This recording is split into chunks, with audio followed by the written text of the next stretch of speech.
നമ്മൾ ഉണ്ടാക്കാൻ പോകുന്ന ഒരു മുട്ട വെച്ചിട്ടുള്ള ഒരു ക്രാഫ്റ്റ് ആണ്. നിങ്ങൾ ഫസ്റ്റ് കണ്ടിട്ടുണ്ടാവും. നമുക്ക് നേരെ ബോറടിപ്പിക്കാണ്ട് നേരെ വീഡിയോ.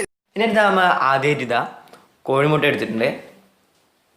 ഇനി നമുക്ക് ഇതിൻ്റെ ഉള്ളിലത്തെ സാധനം നമുക്ക് ആവശ്യമില്ല, അത് നമുക്ക് റിമൂവ് ചെയ്യണം.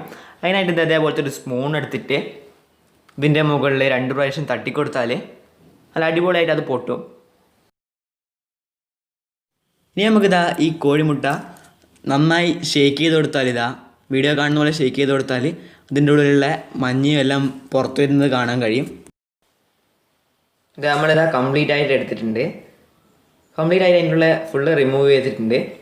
ഇനി നമുക്കുള്ള അടുത്ത പണി എന്താണെന്ന് വെച്ചാൽ ഇത് നന്നായി കഴുകുക, നന്നായി വെള്ളം ഉപയോഗിച്ച് നന്നായി വാഷ് ചെയ്യാണ് നമ്മുടെ അടുത്ത പണി. ഇത് നമ്മളിതാ നന്നായി വാഷ് ചെയ്തിട്ടുണ്ട്. ഇനി നമുക്ക് ഈ കോഴിമുട്ട നമുക്കിനി പെയിൻറ്റ് ചെയ്യാണ് വേണ്ടത്. അതിനായിട്ട് നമ്മളിതാ ഒരു വൈറ്റ് കളർ എടുത്തിട്ടുണ്ട്, പിന്നെ ഒരു റെഡ് കളർ എടുത്തിട്ടുണ്ട്. ഇത് രണ്ടും ഫാബ്രിക് പെയിൻ്റാണ്. ഇതാ ഈ വൈറ്റ് കളർ എടുത്തിരിക്കുന്നത് എന്താണെന്ന് വെച്ചാൽ നമ്മൾ റെഡ് ലൈറ്റ് കളറാക്കി പിങ്ക് കളറാക്കേണ്ടിയിട്ടാണ്. അതിനായിട്ട് നമുക്ക് കുറച്ച് വൈറ്റ് കളർ എടുക്കാം.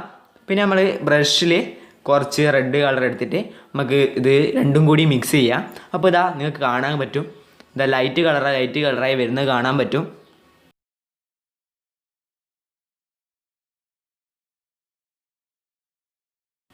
ഇതാ കണ്ടില്ലേ, ലൈറ്റ് കളറായി വരുന്നുണ്ട്. ശേഷം ഇതാ നമുക്കിതാ വീഡിയോ കാണുന്ന പോലെ തന്നെ നമുക്ക് ആ പെയിൻറ്റ് മുട്ടയിലേക്ക് അടിച്ചു കൊടുക്കാം. കംപ്ലീറ്റ് ആയിട്ട് അടിച്ചു കൊടുക്കണം. ഇത് നമ്മളിതാ കംപ്ലീറ്റ് ആയിട്ട് അടിച്ചിട്ടുണ്ട്. ഇനി നമ്മൾ അടുത്ത പണി എന്ന് വെച്ചാൽ ഇതൊരു 1/4 മണിക്കൂർ ഉണങ്ങാൻ വെക്കണം. എന്നിട്ടാണ് നമ്മൾ അടുത്ത പണി സ്റ്റാർട്ട് ചെയ്യാൻ പോകുന്നത്. നമുക്കിതാ ഉണങ്ങാൻ വെക്കാം. ഇത് നമ്മളിതാ നന്നായി ഉണങ്ങിയിട്ടുണ്ട്. ഇനി നമ്മൾ അടുത്ത പണി എന്ന് പറയുമ്പോൾ ഇതിൻ്റെ വയറ് വരച്ചു കൊടുക്കുകയാണ്. നമ്മളെ റാബിറ്റിൻ്റെ വയറ് വരച്ചു കൊടുക്കുകയാണ്. അതിനായിട്ട് നമ്മളിതാ വൈറ്റ് കളർ എടുത്തിട്ടുണ്ട്. നമുക്ക് ഇതിൻ്റെ ഒരു റൗണ്ടായിട്ട് വരച്ചു കൊടുക്കാം. ഇത് നന്നായിട്ട് ഉണങ്ങിയ ശേഷം നല്ല ക്ലിയർ ആയിട്ട് വന്നിട്ടില്ലെങ്കിൽ നമുക്കിതാ ഒരു കോട്ടും കൂടി അടിച്ചു കൊടുത്താൽ നല്ല ക്ലിയർ ആയിട്ട് വരുന്നതായിരിക്കും. അതൊന്ന് ശ്രദ്ധിക്കുക. ഇതിന് നമുക്കിതാ ഏത് മുട്ട വേണമെങ്കിലും യൂസ് ചെയ്യാം. കോഴിമുട്ടയോ താറാവ് മുട്ടയാകുമ്പോൾ കുറച്ചും കൂടി ബലത്തിൽ നമുക്ക് ചെയ്യാൻ പറ്റും. ഏത് വേണമെങ്കിൽ നമുക്ക് യൂസ് ചെയ്യാം. ഓക്കെ, ഇതാ നമ്മൾ ഇതിൻ്റെ വയറ് വരച്ചതിന് ശേഷം നമുക്കിതിൻ്റെ മൂക്കാണ് വരക്കാനുള്ളത്. അതായത് നമ്മളിതാ ഒരു റെഡ് കളർ എടുത്തിട്ടുണ്ട്. നമ്മളിവിടെ വരക്കുന്നത് പിക് നോസ് ആണ് കേട്ടോ. അതിൻ്റെ നമുക്കിതാ ഒരു ട്രയാങ്കിൾ ഷേപ്പിൽ വരച്ചു കൊടുക്കാം. ഇത് നമ്മളിതാ ട്രയാങ്കിൾ ഷേപ്പിൽ വരച്ചിട്ടുണ്ട്. പിന്നെ നമുക്ക് ഇതിൻ്റെ മീശ വരക്കണം. അതിനായിട്ട് നമ്മളിതാ നല്ല ഷാർപ്പായിട്ടുള്ള ഒരു ബ്രഷും പിന്നെ വൈറ്റ് കളറും എടുത്തിട്ടുണ്ട്. ഇതാ കണ്ടില്ലേ, വീഡിയോ കാണുന്ന പോലെ തന്നെ ചെയ്യാം.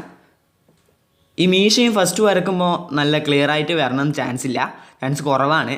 നമ്മൾ ഉണങ്ങിയതിന് ശേഷം ഒരു കോട്ടം കൂടി നമ്മൾ ചെയ്ത പോലെ തന്നെ ചെയ്താൽ നല്ല ക്ലിയർ ആയിട്ട് വരും, നല്ല വൈറ്റ് കളറായിട്ട് വരും. ഇത് നമ്മളിതാ 2 ഭാഗത്തും വരച്ചു കൊടുക്കുക. നമ്മളിതാ 2 ഭാഗത്തും വരച്ചിട്ടുണ്ട്. ഇനി നമുക്ക് വരക്കേണ്ടത് ഇതിൻ്റെ കണ്ണാണ്. അതായത് നമ്മളിതാ ബ്ലാക്ക് കളറിൽ 2 കണ്ണ് വരച്ചിട്ടുണ്ട്. നല്ല ഷാർപ്പായിട്ടുള്ള ബ്രഷോ അല്ലെങ്കിൽ നമ്മളിതാ ഇപ്പോൾ എടുത്തിരിക്കുന്ന പോലെ തന്നെ ബ്രഷിൻ്റെ ബാക്കും ഉണ്ടോ നന്നായി വരച്ചു കൊടുക്കുക. ഇനി ഇതിൻ്റെ യഥാർത്ഥ രൂപം കിട്ടണമെങ്കിൽ നമ്മളെ റാബിറ്റിൻ്റെ മെയിനായിട്ടുള്ള ഘടകമാണ് നമ്മളെ ചെവി, നല്ല വണ്ണത്തിലുള്ള ചെവി. അത് നമുക്കിതാ ഒരു A4 ഷീറ്റിലോ അല്ലെങ്കിൽ ഒരു ചാർട്ട് പേപ്പറിലോ വരച്ചിട്ട് കട്ട് ചെയ്തെടുക്കാം.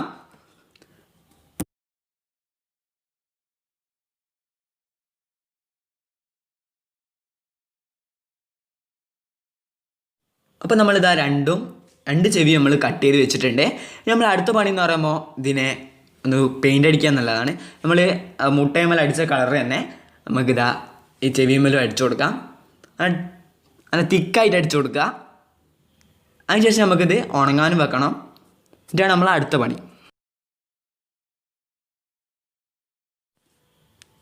അപ്പോൾ ഇതാ നമ്മളിതാ രണ്ട് ചെവികളും പെയിൻ്റ് അടിച്ചിട്ടുണ്ട്. ഇനി നമുക്കിത് കുറച്ച് സമയം ഉണങ്ങാൻ വെക്കാം. ഉണങ്ങിയ ശേഷം ഇതാ നമ്മളിതാ വീഡിയോ കാണുന്ന പോലെ തന്നെ ഒരു ലൈറ്റ് വൈറ്റ് കളർ എടുത്തിട്ട് ഇതാ വീഡിയോ കാണുന്ന പോലെ തന്നെ ഒന്ന് ഷെയ്ഡ് ചെയ്ത് കൊടുക്കുക. 2 ചെവിയിലും ഒന്ന് ഷെയ്ഡ് ചെയ്ത് കൊടുക്കുക. അപ്പോഴേ നമുക്കൊരു ചെവീൻ്റെ ഒരു എഫക്റ്റ് കിട്ടുള്ളൂ. അതിനായിട്ട് നമുക്കിതാ ചെയ്തിരിക്കുന്നത്. നമ്മളിത് ഇതേപോലെ 4 ചെയ്തിട്ടുണ്ട്. ഇതാ ഒരു ബ്ലൂ ആണിത്. ഇത് നമുക്ക് ആ സമയം കൊണ്ട്, അത് ഉണങ്ങുന്ന സമയം കൊണ്ട് ഇതിൻ്റെ ചെവി ഒട്ടിച്ചെടുക്കുക. ഇതാ ഇതേപോലെ പ്ലേസ് ചെയ്യുക. എന്നിട്ട് ഏതെങ്കിലും ഒരു പശ, ഫ്ലക്സ് ക്യൂക്കാണ് നമ്മളിവിടെ എത്തിയിരിക്കുന്നത്. ഫ്ലക്സ് ക്യൂക്ക് ആകുമ്പോൾ പെട്ടെന്ന് ഒട്ടും. അതിനായിട്ട് നമ്മളിത് എടുക്കുന്നത്. നിങ്ങൾക്ക് എന്ത് വേണമെങ്കിൽ യൂസ് ചെയ്യുക, ഫെവിക്കോളോ അതോ എന്ത് വേണമെങ്കിൽ യൂസ് ചെയ്യുക. ഇത് അതേപോലെ ഒന്ന് 2 ചെവി ഒട്ടിച്ചെടുക്കുക. ഇത് നമ്മളിത് 2 ചെവി ഒട്ടിച്ചിട്ടുണ്ട്. ഇനി നമ്മൾ അടുത്ത പണി എന്ന് പറയുമ്പോൾ ഇതിൻ്റെ കാല് നിർമ്മിക്കാനാണ്. അതിനകത്ത് നമ്മളിത് ചെറിയൊരു കാർഡ്ബോർഡ് ബോക്സ് എടുത്തിട്ടുണ്ട്. കാർഡ്ബോർഡിൻ്റെ ചെറിയൊരു പീസ് എടുത്തിട്ടുണ്ട്. അതിലേക്ക് നമുക്ക് ഒരു കാലിൻ്റെ ഷേപ്പ് വരച്ചു കൊടുക്കാം. എന്നിട്ട് നമുക്ക് ഇതേപോലത്തെ ഒരു കട്ടറോ അല്ലെങ്കിൽ ഒരു സിസറോ എടുത്തിട്ട് നമുക്കിത് കട്ട് ചെയ്തെടുക്കാം. ഇത് നമ്മളിതാ കട്ട് ചെയ്തിട്ടുണ്ട്. ഏകദേശം ഇത് അതേപോലെയാണ് വരിക. ഇനി നമുക്ക് ആ നേരത്തെ നമ്മൾ പെയിൻറ്റ് ചെയ്ത് വെച്ച അതാ ആ മുട്ട നമുക്ക് ഫ്ലക്സ് ക്യൂക്കോ ഏതെങ്കിലും ഒരു പശ വെച്ചിട്ട്, ഫ്ലക്സ് ക്യൂക്കോ ആവും നന്നാവുക, ആവുമ്പോൾ നല്ല സ്ട്രോങ് ആയിട്ട് ഒട്ടും. അപ്പോൾ ഇത് നമ്മുടെ പണിയെല്ലാം കഴിഞ്ഞപ്പോൾ അതേപോലെ ആയിരിക്കും ഉണ്ടാവുക. 4 ചെയ്തിട്ടുണ്ട്. മുട്ട വെച്ചിട്ട് റാബിറ്റ് ഉണ്ടാക്കാൻ വളരെ ഈസി ആയിരുന്നു. ഇനി നിങ്ങളെല്ലാവരും ഒന്ന് എന്താ പറയുക, വീട്ടിൽ ഒന്ന് ട്രൈ ചെയ്ത് നോക്കും. വീഡിയോ ഇഷ്ടപ്പെട്ട ലൈക്ക് ചെയ്യുക, ഷെയർ ചെയ്യുക, സബ്സ്ക്രൈബ് ചെയ്യുക, ബെൽ ബട്ടൺ മറക്കാതെ എനേബിൾ ചെയ്യുക. വ്യത്യസ്തമായ വീഡിയോസുകളുമായി ഇനി അടുത്ത ആഴ്ച കാണാം. അതുവരെയും ബൈ.